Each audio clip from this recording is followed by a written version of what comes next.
Welcome to Fireside Chats with Luke and Zach. A weekly podcast where we cover the latest business, technology, and vehicle news. Okay. Get us rolling here, Luke.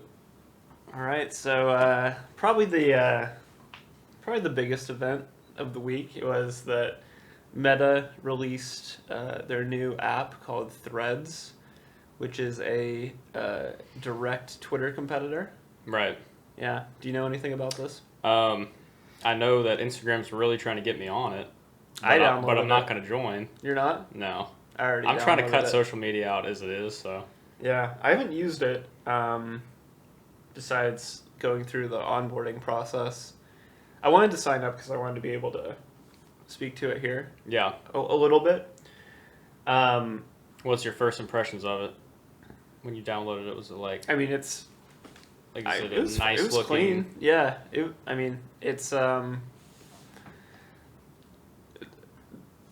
So, you know, I think this probably spawned because Elon purchased Twitter and they probably saw an opportunity in the market because I think especially in the last few weeks they've been having Twitter's been having issues supporting the load of Twitter or something. I don't know if you saw this, but Really? last week they basically limited the number of posts you could view in a day. I did see that, and supposedly that was to limit bots from scraping data. Yeah, I mean that's what he said, but in reality, each on Twitter, each reply is considered a post. Mm. So he was limiting new accounts to Oh, so replies count as that in that 500. Right. So people were literally scrolling for a minute on Twitter and hitting their limit for the day.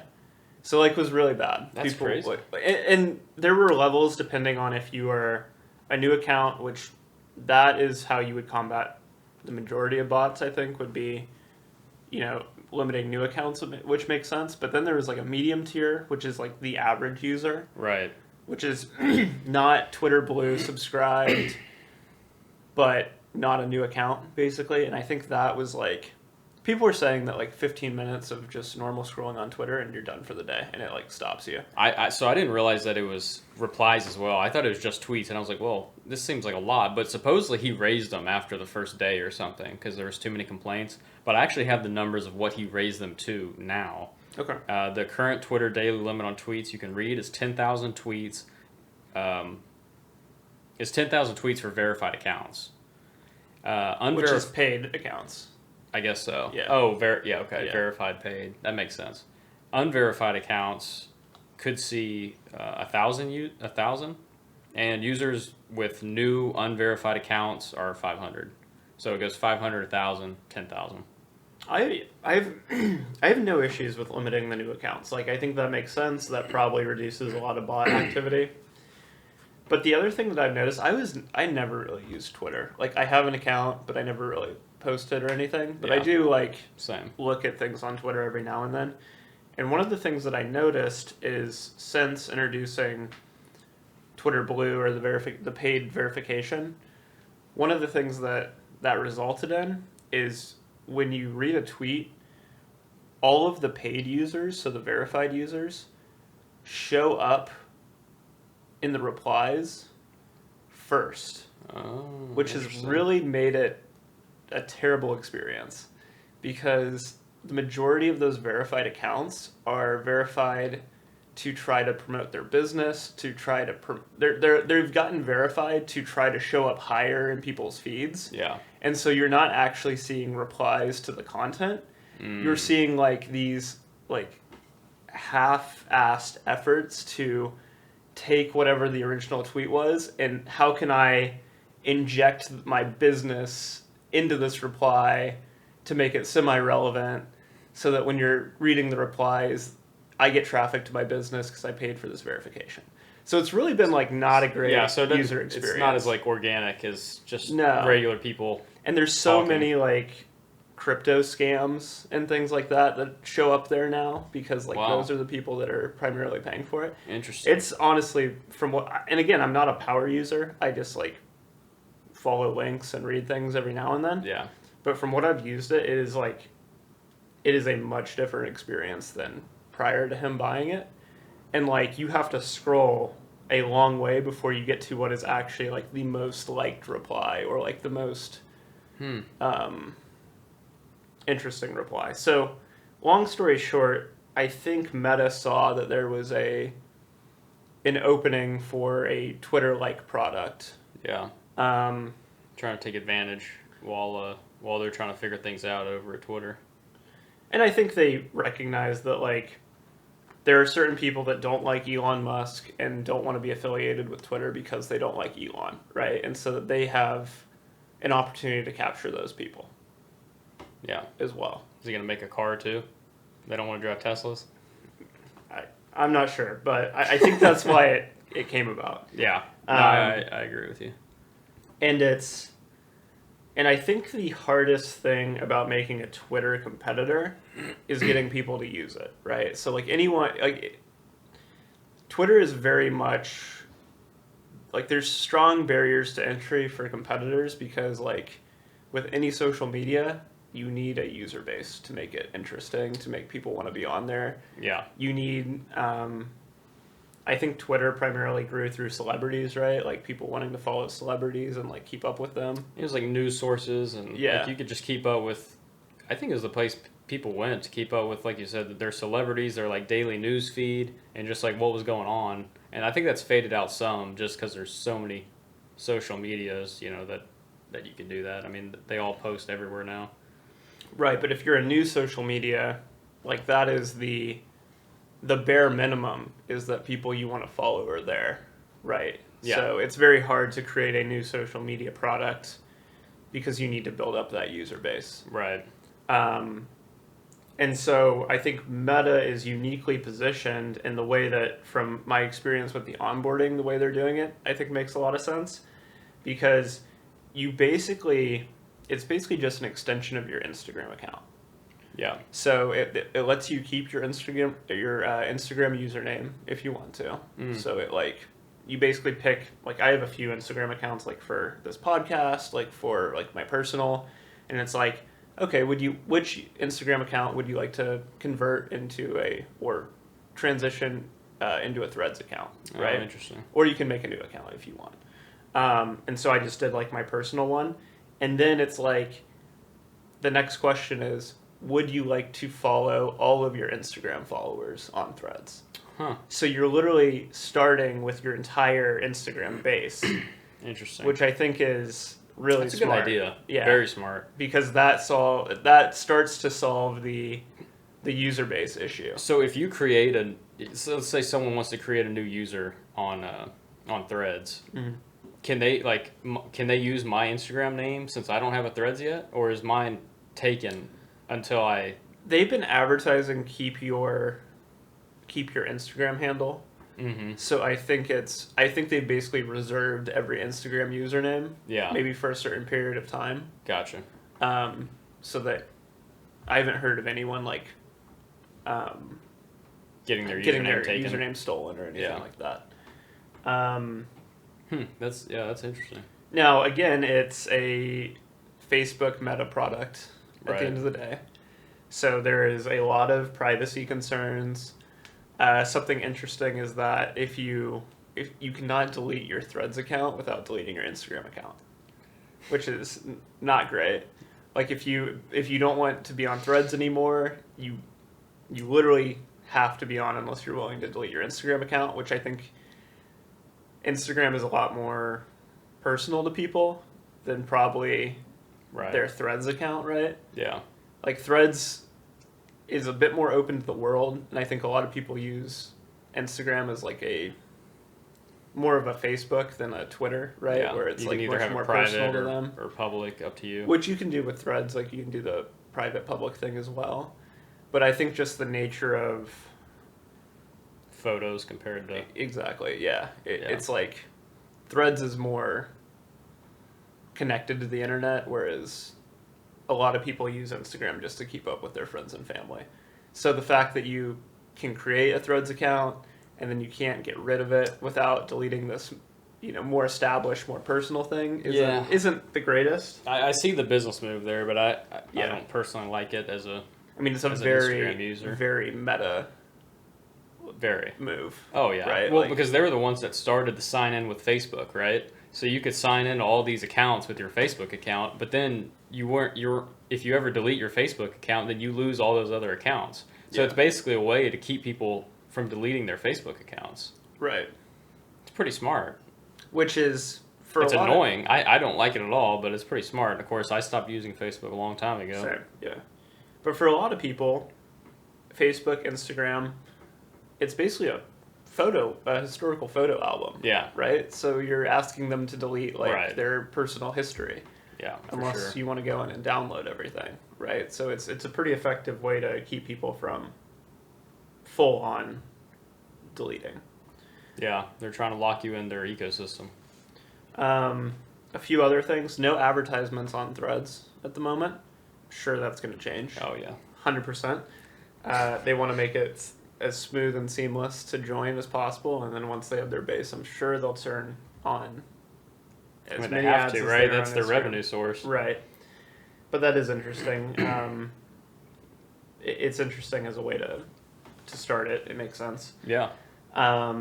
The character limit on Threads is 500 characters versus 280 on Twitter, so it's basically twice as you can write twice as much.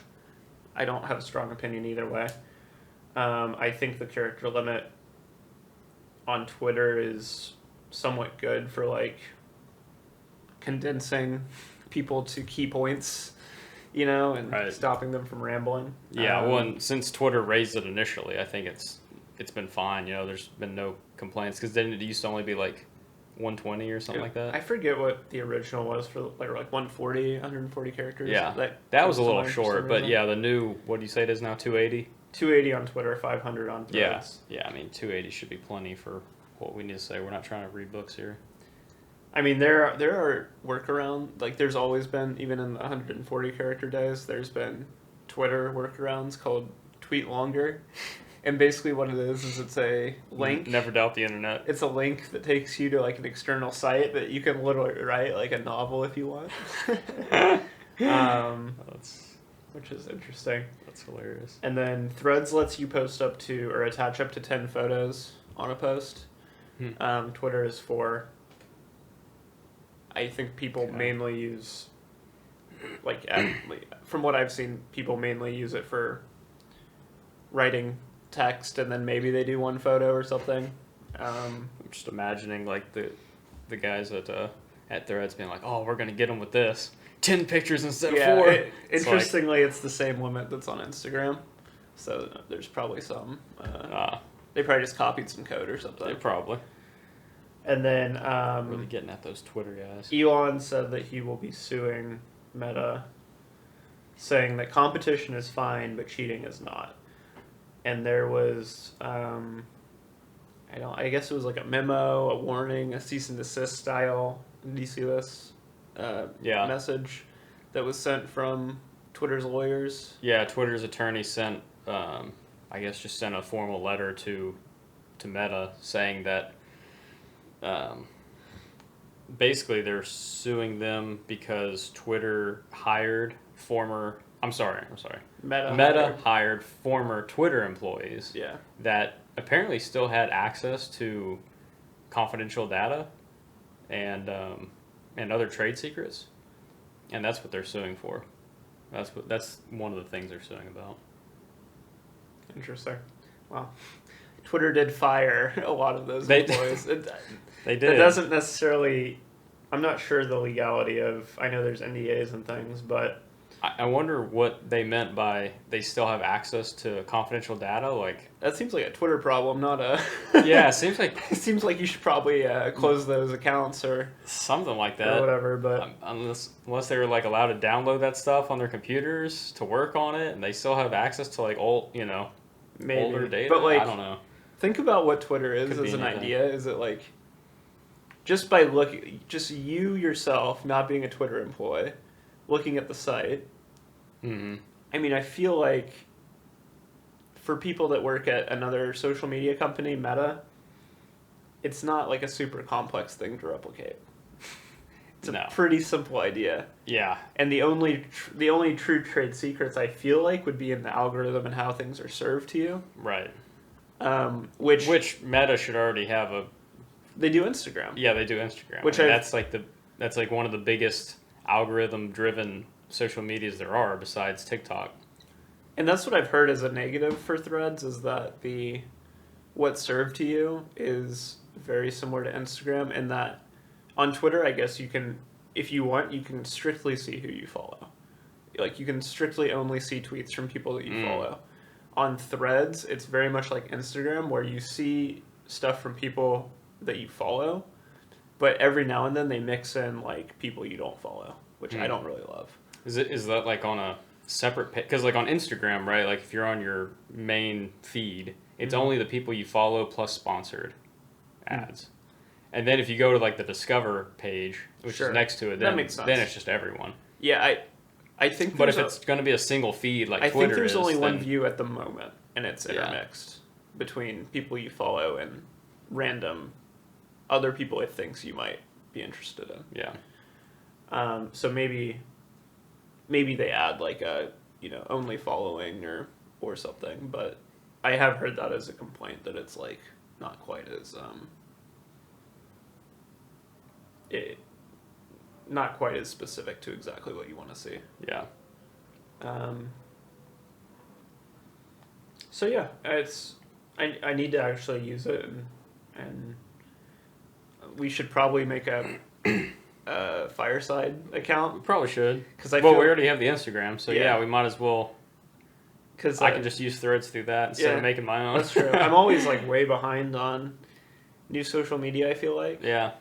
So I want to be ahead on this one. I think this was the quickest growing social media network in history. But they made it so easy, right?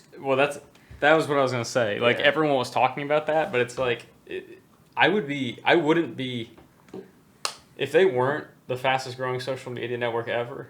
It would be like a huge disappointment for them, right? Because they have access to everyone.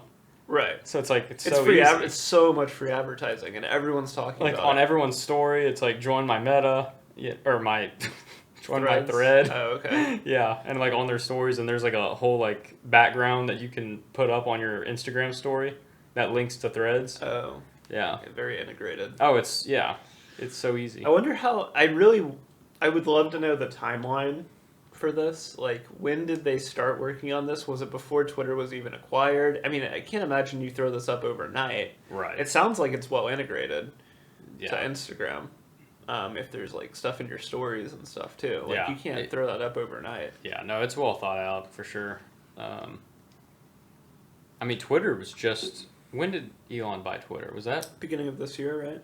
Yeah, it hadn't even been a year yet. So I doubt you could build a new social media network in less than a year. Maybe you can. I don't know. I mean, they have a lot of talent at their company. It is Meta. Yeah. They probably repurposed their entire metaverse team. Probably smart on their part. Can't believe they changed their name still. Yeah. Anyway, so I'm sure we'll have an update on this, kind of how the Threads rollout is going, and how people like it and what we're seeing. And it's always interesting to see how it goes. I always love when there's a new social media. It's always fun, right? When Snapchat came around, it's like... Yeah, I still use Snapchat. Yeah, it's interesting to see how people are using it. Yeah. I always feel like there's great business opportunities whenever a new social media comes up. Like, every time this one's a little different because it's already so established with Instagram. But, like, typically when a new social media emerges, like TikTok, right? Entire new careers emerge by figuring that platform out. It's true. So it's really interesting. And that's why I want to be on top of this one. Especially since we're trying to grow a podcast. So. I heard this one thing that it's so true. Like Instagram really, I guess it's been since Meta acquired them, or Facebook. They've always been like kind of the copycats, if you think about it. Like Instagram used to be just pictures, right? Mm-hmm. Okay, well then Snapchat was big on the stories, right? So then Instagram integrated doing stories. Yep. And then the shorts came out. Yep. With who was the first one to do shorts? Well, it was TikTok really Vine. Vine, I guess. But Vine died. Vine was before its time. Yeah, I think once TikTok started doing it, got so popular, then Instagram came out with Reels along with YouTube. You know, and now they're going into Twitter. So they're really just trying to take over everything that's popular. They just kind of shove in, and I'm not gonna lie, they do a pretty good job of it. Like none of it's been unused. Like the stories are very used on Instagram. The shorts are very used on Instagram. Yeah. So they've done well with copying everyone. Yeah. I mean, I think that's like they basically take an idea and put a slightly less than Apple level of polish on it. Yeah. You know? Right. Because they have such good talent at their company to take an idea and really develop it in a AAA kind of way. So, the only one I don't know about, and maybe it's just because I don't use it, I know they separated out their like Facebook Messenger or something. There's like a Messenger app or something like that, which I don't use, but there's been a Messenger app for a while now. So I don't know, maybe that's like I could see maybe that's really popular internationally or something, but I don't hear a lot of people using that. So there's the Facebook Messenger app, which is separate from Facebook, but I mean it's integrated but separate, you know. Yeah.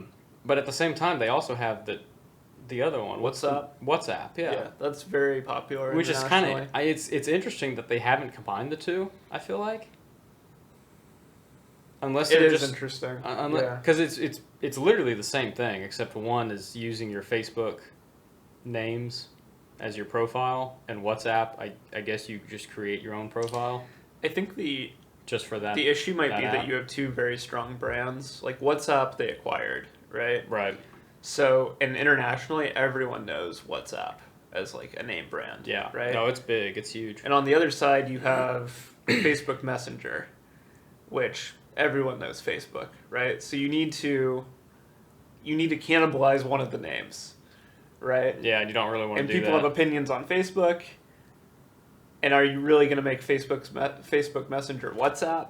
You know? Right. I don't know. Probably just better to I guess maybe let them both operate in their own realm, and it's kind of like how what's the big like cereal company, like they make everything. Kellogg's? Yeah, like how a cereal company will have like 80% of the cereals but under different brands, you know? Just because people associate the name brand differently. Yeah. Yeah. Anyway, true. so we spent a lot of time on this one, but it's big news, so. Yeah. So we mentioned Apple, so I'll go ahead and jump to something sort of Apple related. Are you familiar with Jony Ive's company?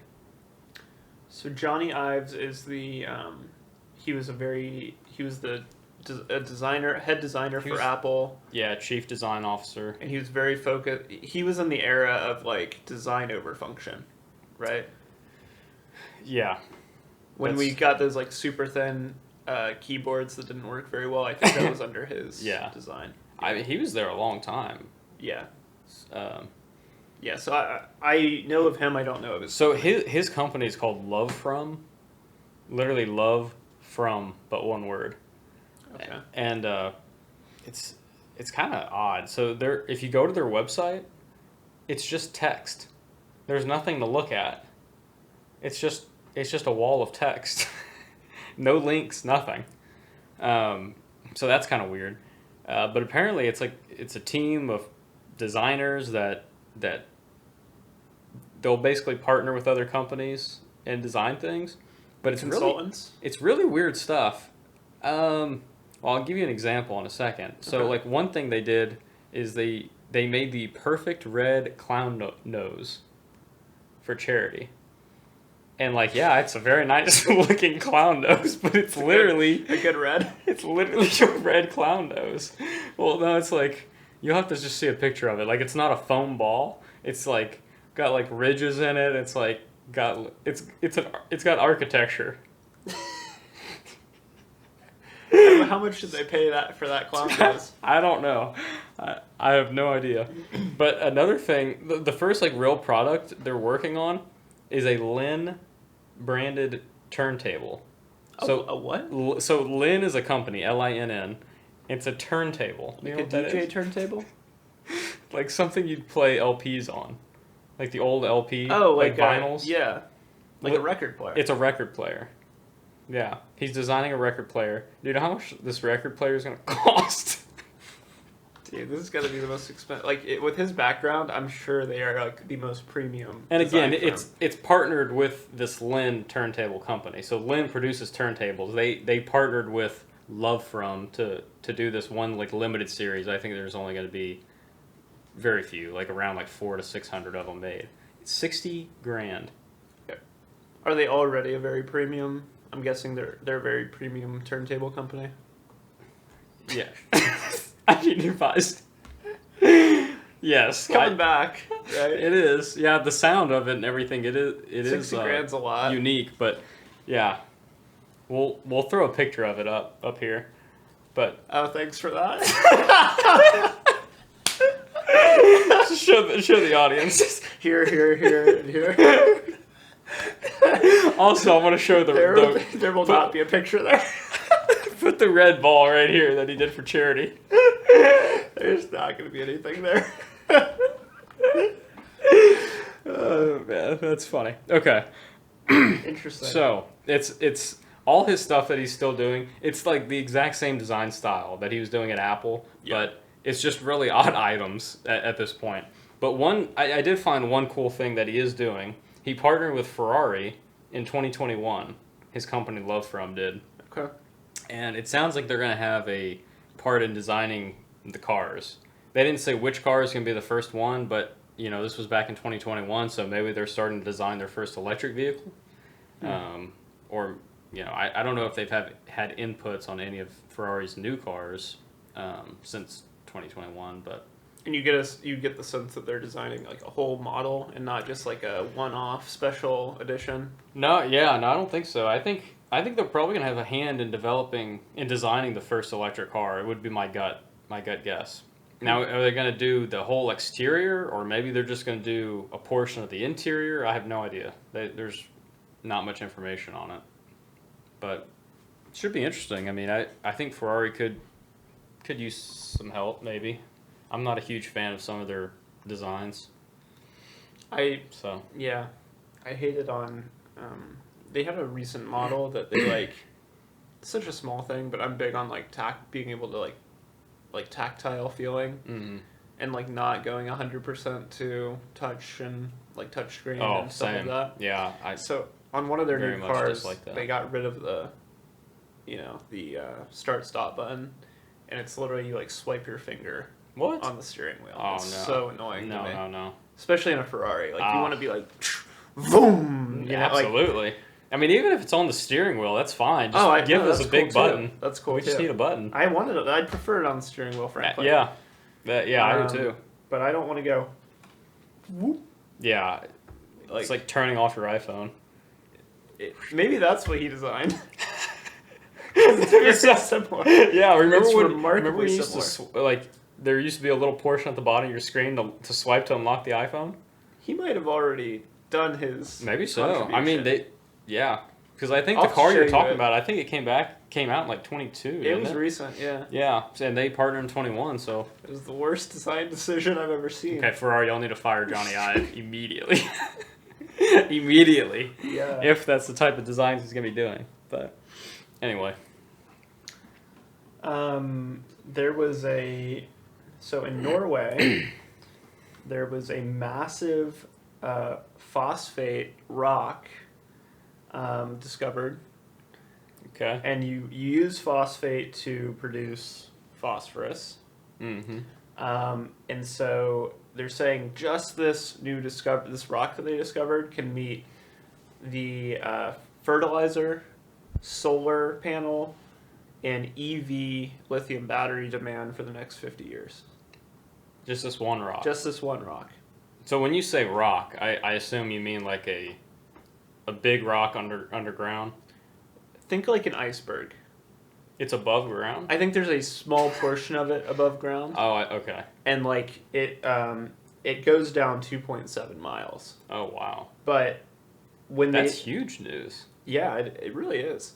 And when they say that it can meet the demand for 50 years, it's only feasible with our current mining technology to mine about a third of that distance down. So it's actually 150 years worth, but we're only going to be able to mine with our current technology a third of it. Oh, wow. So I was just reading about it. It's 70 billion tons of phosphate rock is what they found. It was in southwest Norway. 70 billion times 2,000 pounds? Divided by. That's a lot of weight. Yeah.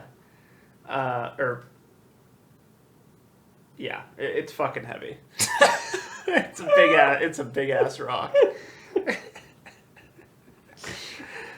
Which makes me wonder, like, you know how fertilizer is very explosive? Yes. I don't think a rock can blow up. What if some farmer was walking through his field at night and decided to strike a match and just... Oh, and 70 billion tons of fertilizer was under him? Dude. The earth would split in half. Yeah, something tells me that's not going to happen, but yeah, maybe you're wrong. Maybe you have to process it. So remind me, what materials... Fertilizer? No, but what materials is this rock gonna give us for electric cars? Just phosphorus. Yeah. Okay. Which I think is I think our biggest issues is like all the lithium mining, right? Like that's what's like so bad for the earth and. They said this just is like shit greenhouse for the earth too. Okay. I mean, everything that goes in electric cars is like the worst thing you could possibly do for the earth. Like it's completely backwards, but whatever. The government's pushing it. Yeah. So I was hoping this would this is help some other this things. Is terrible. But, wow. Okay. Great. This is terrible for the earth. Norway was like, we're trying to see how we can mine this in a greener way. Like they don't even have. They're at the drawing board. Yeah. At this point. All right, bring in the D8 dozers. Yeah. But I mean, if we were going to be doing it anyway, I guess it's good that it will probably result in cheaper. I would imagine it would trickle down and result in cheaper batteries and solar panels and fertilizer. I guess I don't know if fertilizer is very expensive, but yeah, a little bit concerning because fertilizer can be used in negative ways. I don't think the expense of it really plays into that, though, does it? Typically not, because the person isn't really worried about building up a nest egg. Anyway, we really got off topic here.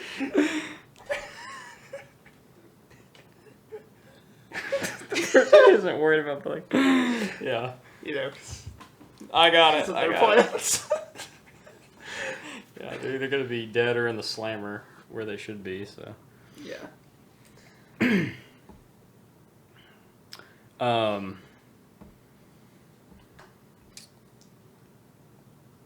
So JetBlue had an alliance with American Airlines. Were you aware of that? In the sense that like you can use your miles at both, or I don't know about the miles or the point system, but basically JetBlue and American Airlines, it's been going on for about 3 years now, but they were coordinating their flights and they were also pooling their revenue, which is odd because I've never heard like of two sizable companies doing something like this other than like a legitimate merger. Right, it's not like they're subsidiaries or anything. No. And they're literally pulling their revenue. I don't even know how that's legal, honestly. But what do those income statements look like? I know. How I mean, I guess they just split it up. They like pulled the revenue and then split it up based on how, which company did more flights, or who knows? Who knows how they... Anyway, that's not the point is JetBlue is trying to merge with Spirit. Actually merge with Spirit Airlines. And the judge said that they're only going to let them merge if they end their alliance with American. So basically, they don't want all three to be, combined. It's going to be too big. So yeah, JetBlue said that they disagree, but they are going to end their alliance with American and continue to merge with Spirit. Interesting. So JetBlue, Spirit kind of being the budget airlines. So now Yeah, they'll just I mean kind of Spirit definitely. I guess JetBlue is too. I I assume. think they're pretty budget. Yeah. Spirit's not as bad as people make it out to be. I've flown it a few times recently, just because they have like far cheaper flights, and as long as you know what you're getting into, it's a flight. Like you can only cut like. It's the airline business. You can't cut that many corners, right? Like you can't make an unsafe plane. They all operate the same planes, Yeah. It's more the yeah. It's more the audience that you're with, and like Maybe the pilots. maybe but there's still standards, and Yeah. it's sure, really sure. not that bad. I was surprised because I was like, what the hell am I doing? Like, this is gonna be a shit show. I was worried about you. Yeah, but I made it, and saved some money. So, okay. So this might not be a very good topic for you, on account of your disability. What? But Color blindness? yeah. I don't even know if I'm colorblind anymore. I need to get retested. All right, well, let's check it with this. So Oh, you have it? Let's do it. I was in Seattle this last week, and as I was Ubering to the airport, I looked to my right and I noticed a giant trucking yard, right? And what's the name of the trucking company? Yellow Trucking. Have you ever heard of them? Yeah. Okay. Yeah.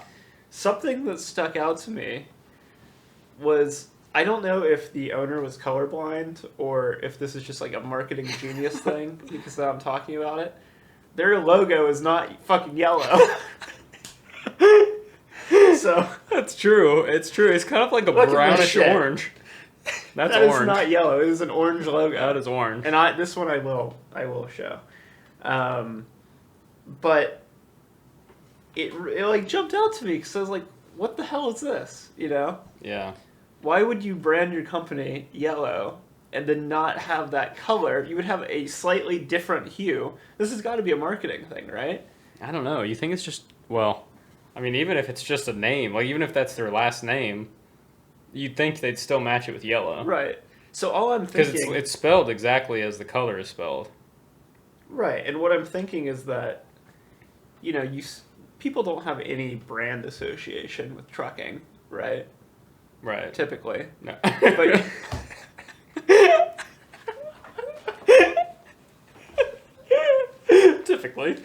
Typically.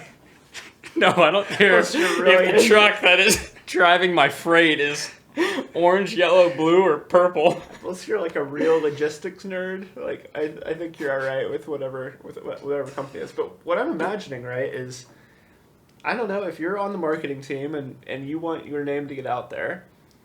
If someone's on a road trip and they see a yellow truck, they're probably going to talk about how that's not a yellow logo. But don't you think they would just made it blue?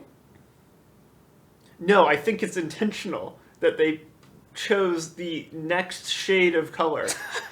But you don't think people would talk about it more if it was just some far off color? Not necessarily. I never really, I've seen it and I've never really thought about it because it's still like a bright color and I'm like, well, maybe I'm colorblind, so I guess it doesn't matter. I wanted to bring this up because I genuinely think this is like widely accepted as not yellow. This is this is orange, and I want to see if anyone thinks this is actually yellow. So That's fair. yeah, because to me, I really think this is a marketing thing. Yeah. No, that's orange. Yeah.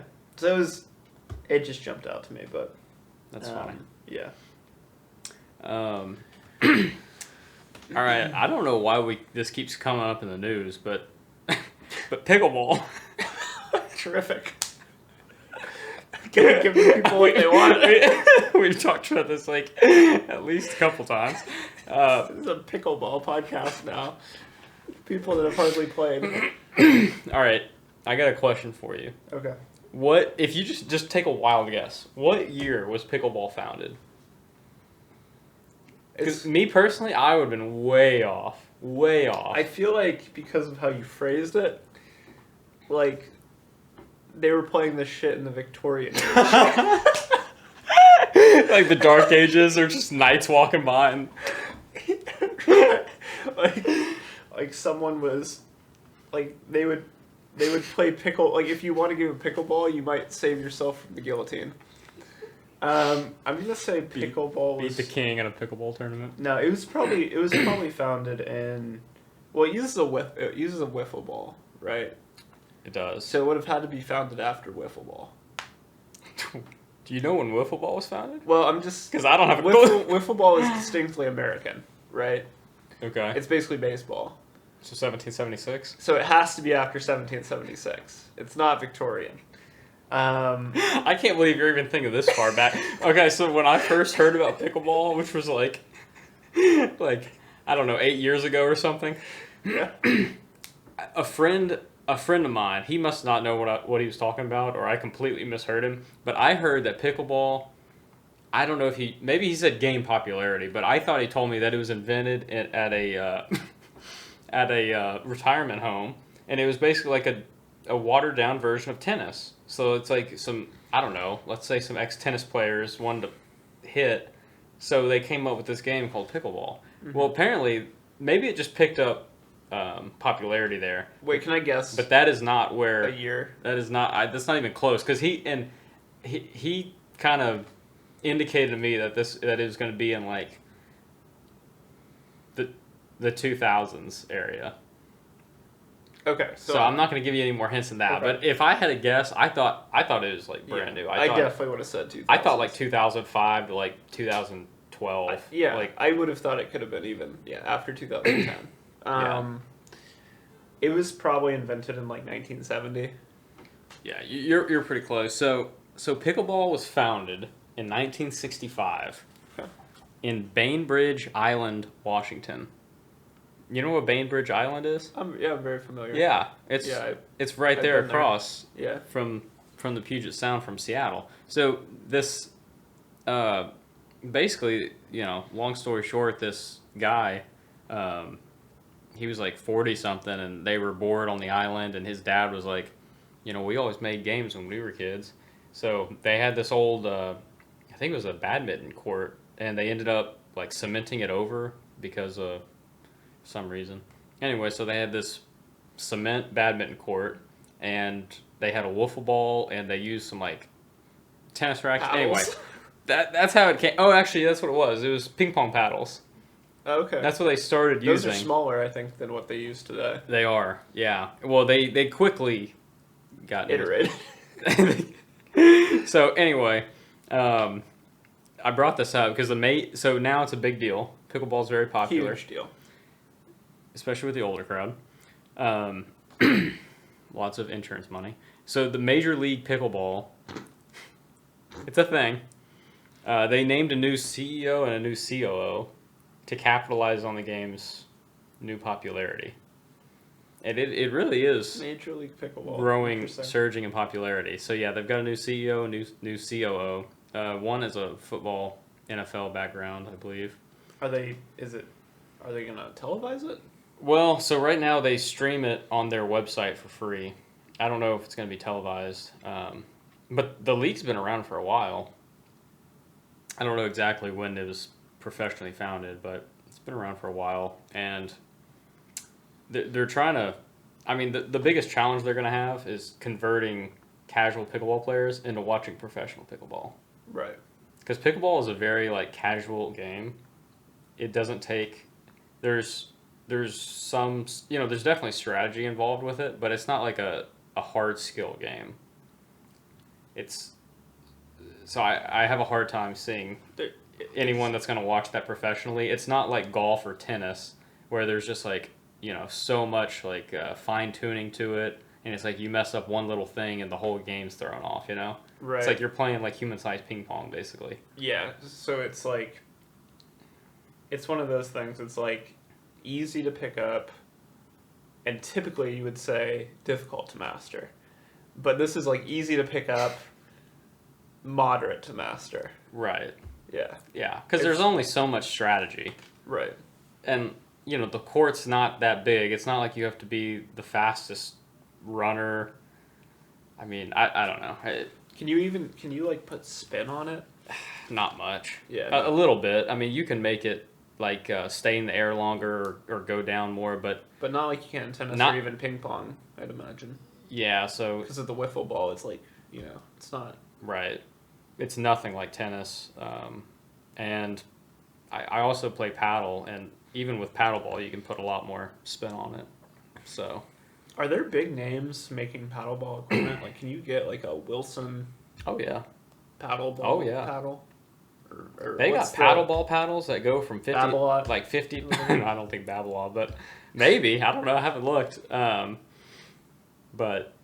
But no, I don't think they were doing that for pickleball. Maybe for paddle.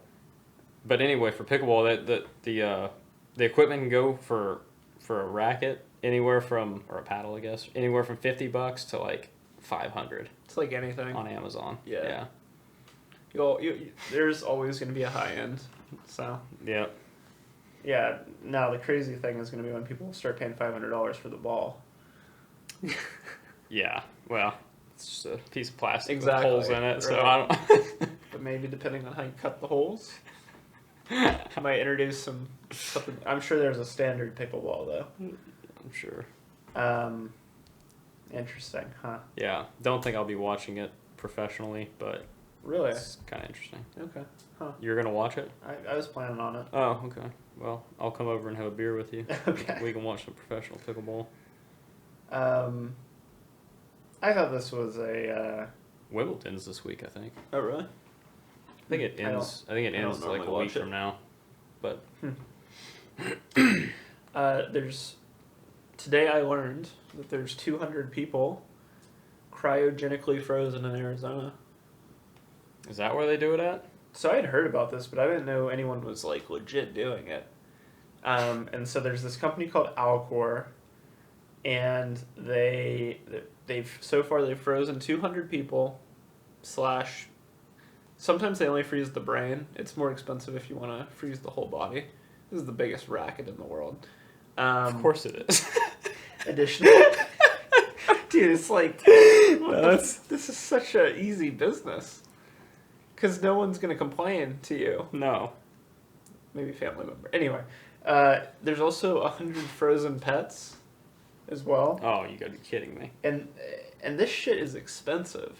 It's like, at a minimum, it's $80,000 to get your brain frozen. For how long? Yes. Like, there's... So the whole idea is they believe that by freezing people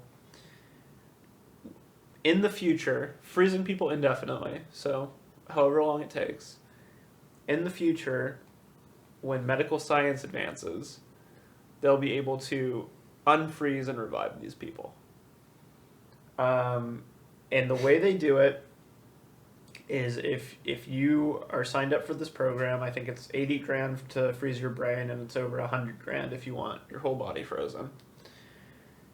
You or a loved one notifies them to be on standby if you're like close to death, right? So this is normally people with like terminal cancer, things like that have primarily signed up for this. And they have a team that basically awaits your death. And then as soon as you die, they come out, they move you to an ice bath to keep everything cool. And they replace your blood with an organ preserving solution, which is probably just like formaldehyde, maybe. I don't know what else it would be. Yeah. And so they drain your blood and they fill you up with what I imagine is formaldehyde. And then they take you from there to their lab, and using liquid nitrogen, they cool the body to negative 320 degrees. And then they just keep you like that. That's solid. That's literally solid. As a cold temperature. Yeah. So I mean, Interesting. There's so much criticism around it about being like it's just Sounds really dumb to me. the medical science doesn't work. There's a whole issue of when you freeze something, it creates these crystals that just like these ice crystals that just like destroy your organs. Because there's still gonna be moisture. Right. Let's just take a brain for instance, right? Yeah. Like there's a ton. Like it's 90-something% water. Right. And they they said they do something to try to prevent the crystal growth. Oh come on. Or formation, but There's no way. There's no, like, it's deep in your brain. Like, there's no way. No. So, like, I mean, they're basically just collecting checks. Yes. That they're never... I think you described it perfectly at the beginning. It's a racket. Yeah. It's ran by the mafia? It's this company called Alcor. I'm not sure who runs it, but, I mean, if you have no morals and ethics and you want to just make some money, I guess there's a market of people that are willing to pay for the chance of being brought back. So I thought that was interesting. Because, you know. Yeah, I've seen that. I guess it was on TV. It's probably like 60 Minutes or something when it first came out. They did like a tour of the factory or the place. It's like Walt Disney Frozen or something. There's someone, I'm pretty sure it's Walt Disney. At least his brain. When did he die? Wasn't it like... I don't think this company did it for him, but I think him or his brain is frozen somewhere. Yeah, it seems like I've heard that. Yeah.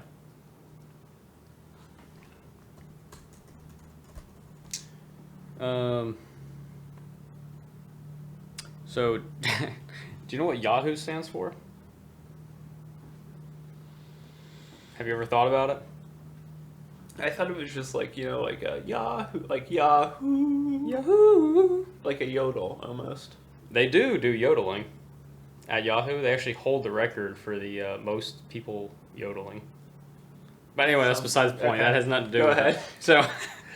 So Yahoo is an acronym for Yet Another Hierarchical Officious Oracle. I'll say that again. What does that mean? Yet Another Hierarchical Officious Oracle. Your guess is as good as mine. They don't have much explanation on it. I know some of those words. It seems to me like they were on shrooms when they came up with this. One more time. Yet another. Yet another hierarchical. Yep. So having a hierarchy. Right. Officious oracle. Officious. Officious is... Let me get the definition on officious real quick. And an oracle is like someone that sees the future, right? Or... Typically? Yeah, it's like an oracle is... I think that's someone that has visions of the future. Like Warren Buffett's called the Oracle of Omaha just because he always guessed the stocks correctly. Sure. So it's like, yeah, it's like someone who, basically can like predict the future. So officious means assertive of authority in an annoyingly domineering way, especially with regard to petty or trivial matters. It almost sounds negative. Like assertive of authority in an annoyingly or domineering way. It like kind of relates to a search engine, but how is it? I mean, it's by definition not an oracle predicting the future. It's giving you now and the past. And it's weird that's called Yet Another. Like I guess Google was already around, so this is Yet Another. And why is it hierarchical? It's a hard word to say. Hierarchical? Hierarchical? Hierarchical. Alright, let's cut this out. I look like an idiot.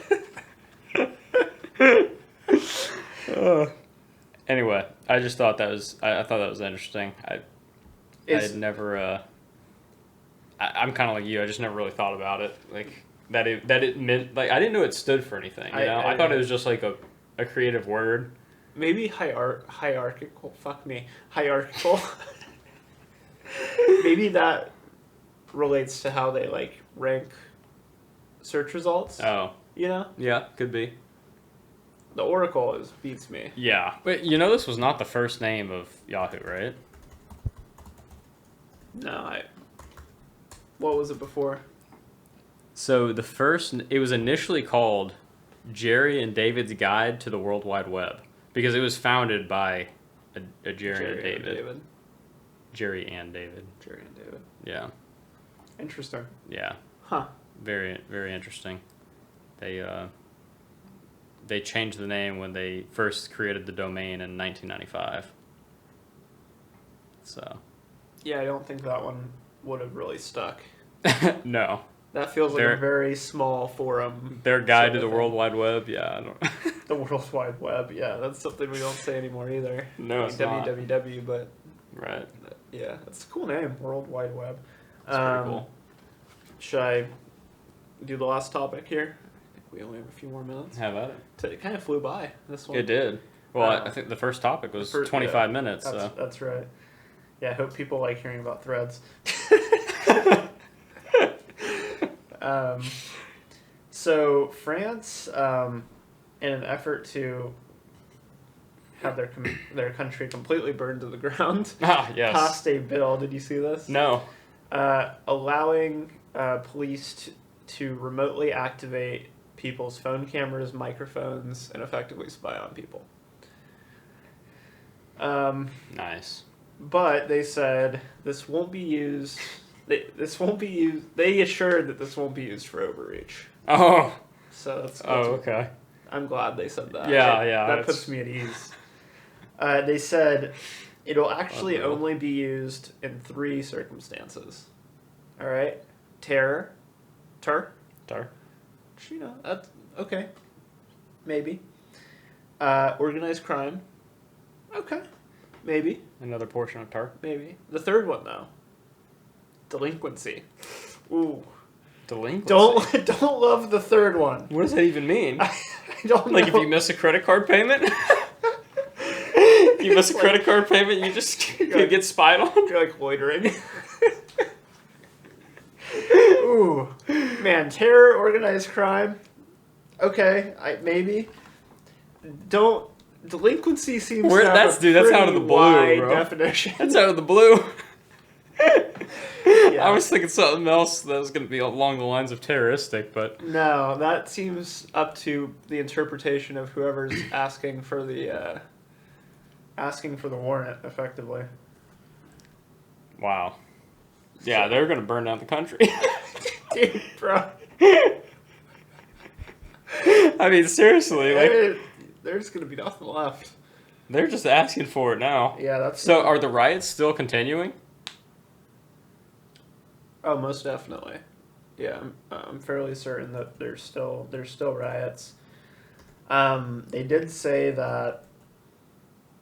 Which, who cares about this? Like, if they do it, they do it. Like, they said that the duration of, I guess the most equivalent thing would be a wiretap, right? The duration of the wiretap. Although it's more than that, because they can look through your camera. Yeah, that seems... I mean, you could be in the restroom. You could be, sure.